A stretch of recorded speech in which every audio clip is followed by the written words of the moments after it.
I'm live. Okay. So there's something called an aspectarian, and you can buy them from most astrological places. And you can just take and you spin the wheel on the circle. It's got an inner wheel, and you turn it and you put it the degree of where your planet is, and then it'll show all the other aspects in that chart where they are. And it's a nice tool when you're beginning and learning, you know. I'm not going to continue through this, but I'm just going to pull this down and you see who's who.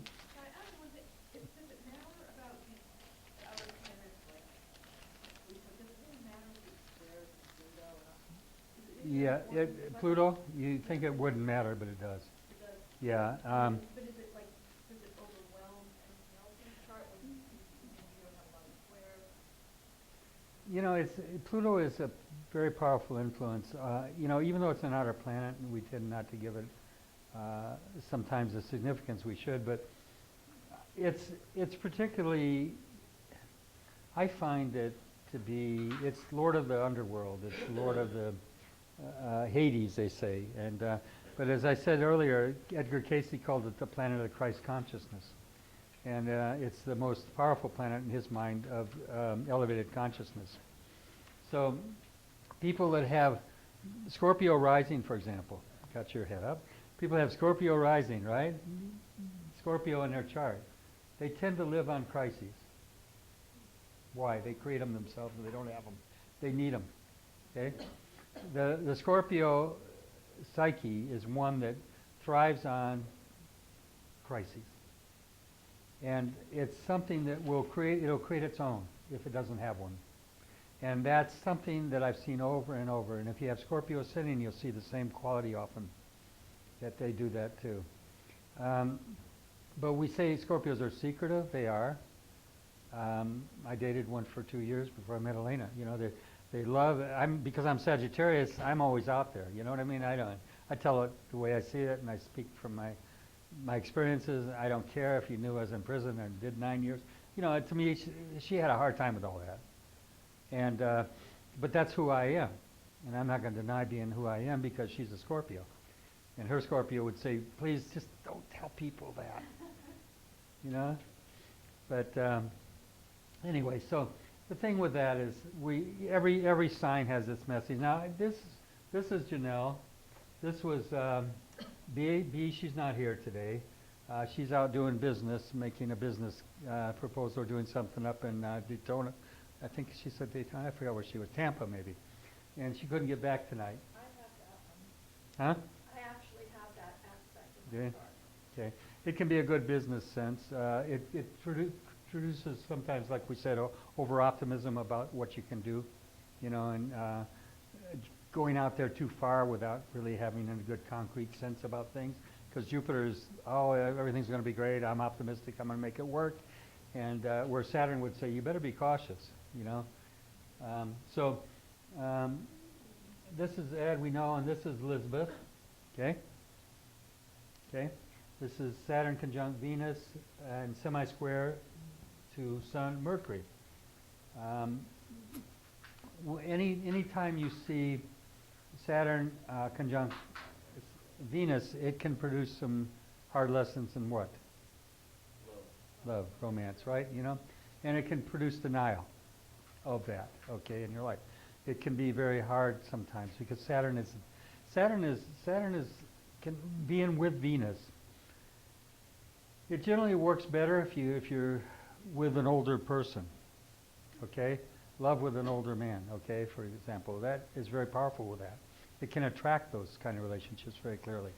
The fact that it's afflicting the Sun and Mercury means that your life may have been redirected because of a relationship in a way that you wouldn't have chosen if you hadn't known this wouldn't have worked out. You see what I'm saying? Is this all making sense? So what happens very often with the Sun is whenever it's involved in that kind of a cross, we have somebody that's their life purpose and life direction is somehow channeled into a different direction because of the relationship.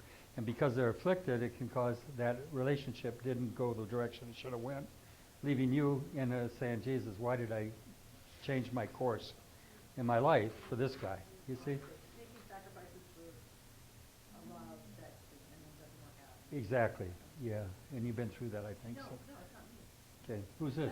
Who am I talking about? Elizabeth. Elizabeth. And looking at me. I'm sorry, I'm looking at her. Oh, okay.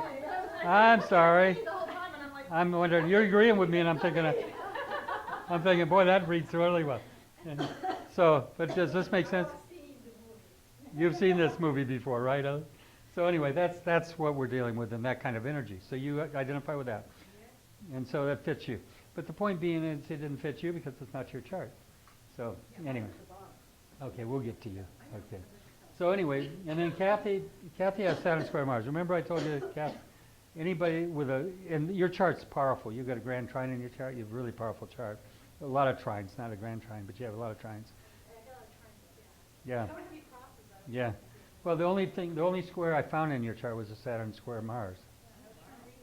Yeah. Well, Saturn, remember I told you earlier that anytime you have Saturn square Mars, it can be an accident proneness. It can also cause injuries. Now, where do we know where the injuries might be? What sign is it in? Okay, do you remember I told you that a gentleman, my daughter's girlfriend, I told her that he had a scar on his head. He had Mars afflicted in Aries, and first house rising. I knew it was the head. It had to be the head, Aries. Yeah, yeah.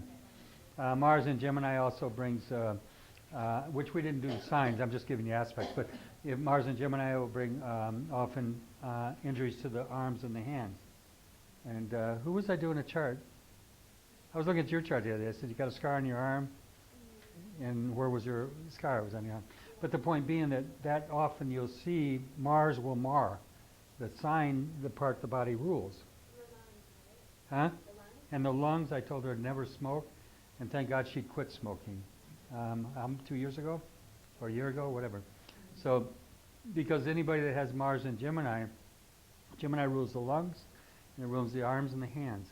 It'll generally produce burns, scalds, or wounds, cuts on the arms and the hands that can usually leave a scar, Mars it, okay? Very often also you'll see, I mean, I've been doing charts. I remember doing a chart with this woman, and I just, I get the instinct message. I get more than just I saw she had Mars in Cancer, and it was with the moon, and in Cancer.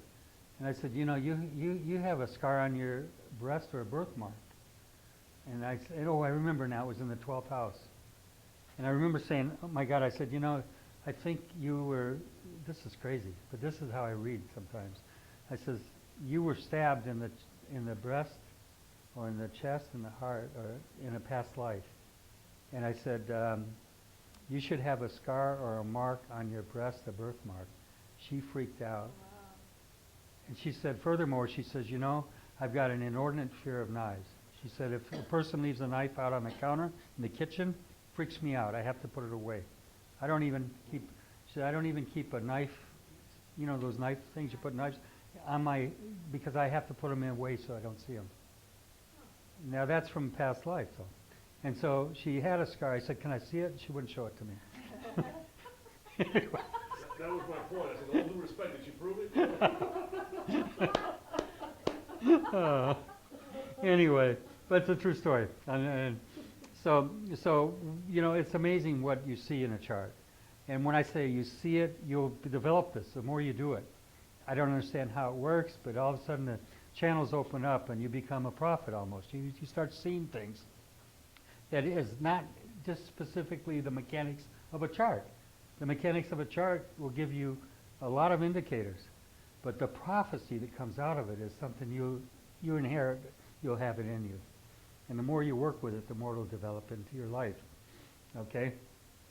So. Ron, I don't think I have Mars square Saturn. I have Mars square Pluto, Mars square Let me see. Uranus. Okay, let me look at that. Let's look at it. Maybe I made a mistake. Just 3 little boxes. Okay. I don't know. I did these real last night, and I could have made a mistake. Let me look. Mars square Saturn. Let's see what we got. Okay. Saturn's at 29 Pisces, and Mars is at 21 Gemini. Those are square. Oh, how come there's not a square in my little box? That's what I hope on. Okay. Let's see. What? I do read on Yeah. There isn't any, is there? Let's see, Mars square, let's go to Saturn. Let's look at Saturn and see if we see it there. Square, yeah, see, I mean, I've got an eye for it, I've been doing it for so long. So you were actually doing accounts, and then I go by the pictures, I guess. Well, that's what I think we're going to go to next. I'm going to show you how to read aspects better so you can really get this better. I think that's the next place we need to go. I might do something for you guys if you want. If I don't feel we're making enough progress in this next class and this one, I think I'll give you all a free extra class if you want it. Okay. I'm outraged, I want two. Well, I might just do it because I really, plus I enjoy it. I enjoy you all. You know, you're special, and I wouldn't mind doing another class. The thing is that the most important thing for me is you walk out of here really feeling like you're armed. You know something here that you can put to work. But yeah, you have Mars square, Saturn. The write-up didn't even include Mars square, this written description Yeah. section for Mars square. Yeah, it is funny because they're 21 and, well, here's the thing. They're 8 degrees apart. And I use 8-degree orbs for major planets. I use, for moon, I'll use 12 degrees. And sometimes as much as 15 for the sun, but that's another thing you'll learn. This is all in your workbook, too. As you start looking at aspects, you'll see this. Your chart is, the Mars square Saturn,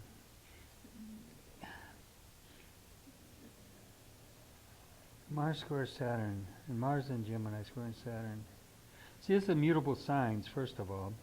It is squaring also Pluto. You've got a T-cross, actually, with Uranus, Pluto, Saturn, and Mars.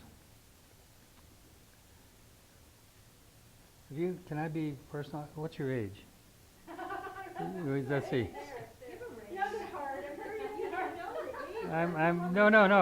No, Kathy, I don't mean to be personal. But see, it's hard because I'm in a group, and I don't want to get too personal with it. No, I don't. Did you say? No, it's on the chart. It's on the chart. What I was going to.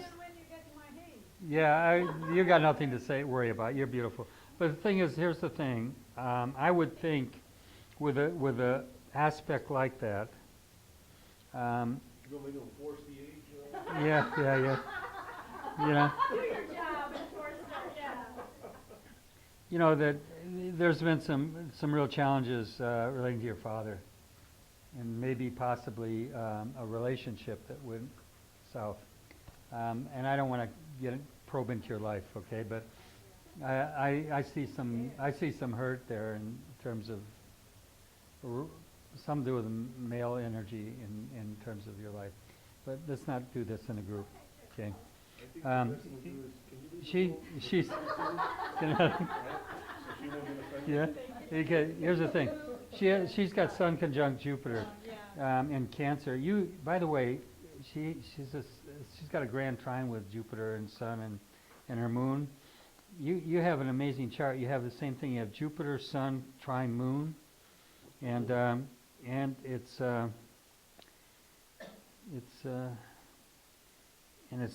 just the Jupiter with the Sun. The Jupiter with the Sun is magnanimous spirit. We use the word magnanimous for Jupiter. Jupiter, I think I said you should have a large animal. You know why? Magnanimous animus. Jupiter is said to be to rule. She has Sun with Jupiter. Anybody that has that powerful Jupiter in their chart also has very strong prophetic ability and is working with the things that are of the upper echelons of consciousness. We're dealing with people that are dealing with higher consciousness. We're dealing with, we say Jupiter is the prophet is Jesus. Let's just get back down to it. It's also the healing energies of Jupiter. Very strong energies with Jupiter is the healing ability. When you see it with the Sun, it means that she has conscious knowledge of this, okay, because that's what the Sun is, conscious. And she's already in tune with that. She would have to be consciously knowing that that's part of her surface or her life's purpose, because that's what the Sun's about. Her Jupiter and her Moon and Sun, wasn't it? Sun in a grand trine? Huh? In Venus? In Venus, yeah. And Jupiter with the moon has healing touch. It's much more physical. Okay, Reiki, yeah, anything to do with touch, because the moon is feel, it's touchy, okay, feely, and so yours is different. It's much more conscious, willful, um, but anyway, one of the things that I see whenever I see Jupiter in these charts like this, you have extraordinary prophetic ability, and ability. This kind of tool is really good for you because it'll open up more of that. And then last one is Jackie here, right? Okay, so here we have Saturn conjunct Jupiter opposing Mars. In this case, Saturn Jupiter. We're back to Saturn and Mars. It's amazing how many people have that in this charts. If you look at these charts, almost everybody in here has something to do with hard lessons that come with Saturn, and Jupiter opposition with Mars. The Saturn-Jupiter opposition is, or conjunction rather, Saturn-Jupiter conjunction is some like, at its worst side of it is a manic depressive. Somebody that's very high and then comes down very low. Dealing with depression is something that would be in this aspect very strong. The fact that they battle back and forth, it's kind of like doubts and faith. They're at war with one another. And people that have that energy also generally have a great amount of confliction in their life over religious ideas, whether it's the family's input of their religious teachings to them, or it's their doubts and misgivings about a church they belong to or beliefs that they have. Because Saturn is Satan and Jupiter is Jesus, it's like you got these two at war with each other, okay, in a chart. The fact that they're opposing Mars amplifies the tendency to have a... So if they're next to each other, they're opposing each other? No. Okay. No, the fact that Mars opposes them is what sets up the energy. You see what I mean? The fact that they're opposed to each other, the Mars is creating the conflict. Mars and Jupiter, Jupiter and Saturn are totally opposite energies. What sign is that? Can I see what sign they're in? Let's kind of look at it. Aquarius and Jupiter, right? Wow, Jupiter and Aquarius. That's the astrologer, by the way. That's really good. And Saturn can give really good concrete energy to Jupiter because it's in its own sign. It's in Capricorn, which takes away any negativity from Saturn because it rules that sign. It's in a sign it rules. So it tends to bring a foundational energy that's very powerful in you. You have a strong sense of responsibility and duty to whatever you set your life to. You'd be a great employee. If you work for somebody, people would depend on you. You'd have a high sense of value to the employer because you tend to be very responsible and time sensitive. Okay, that's what Saturn is. Jupiter's also and Saturn are trying to your Sun and Moon, and trying to your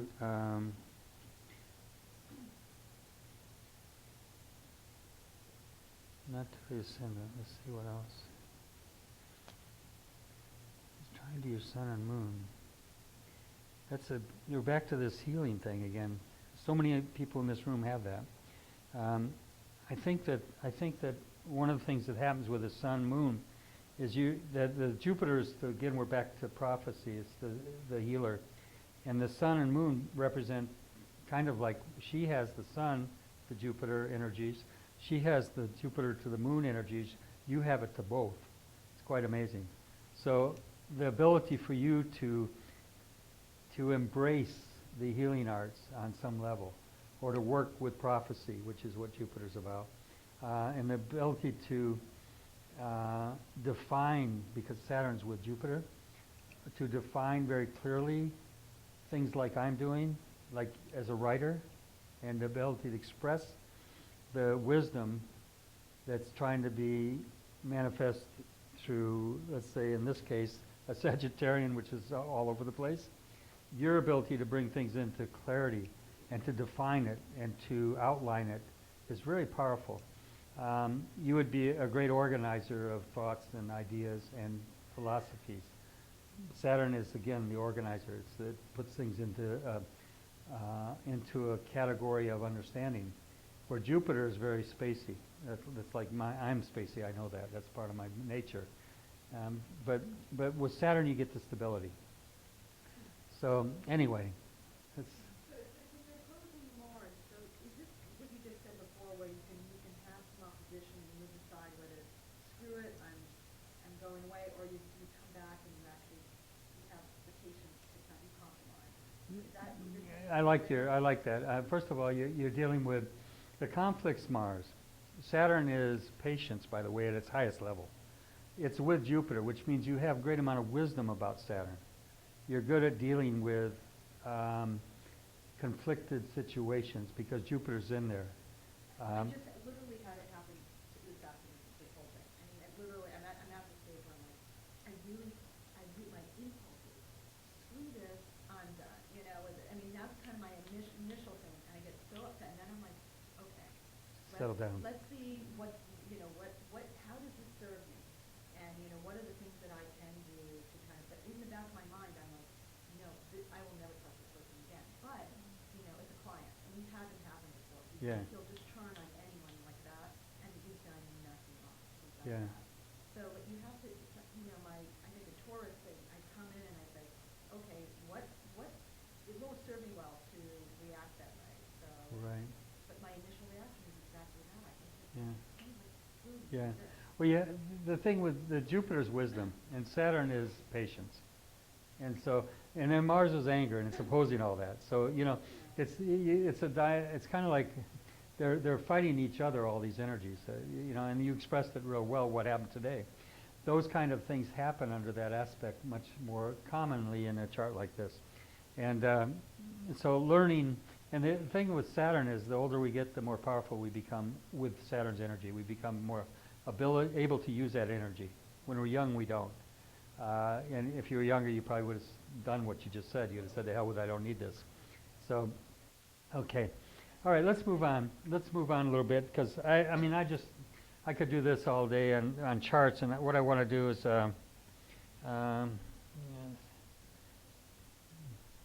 let's look at some of these. If I can find here it is. Okay. Let me see. That's not right. I want to change this a minute. Make it into a play slideshow. And then we'll start again. Okay.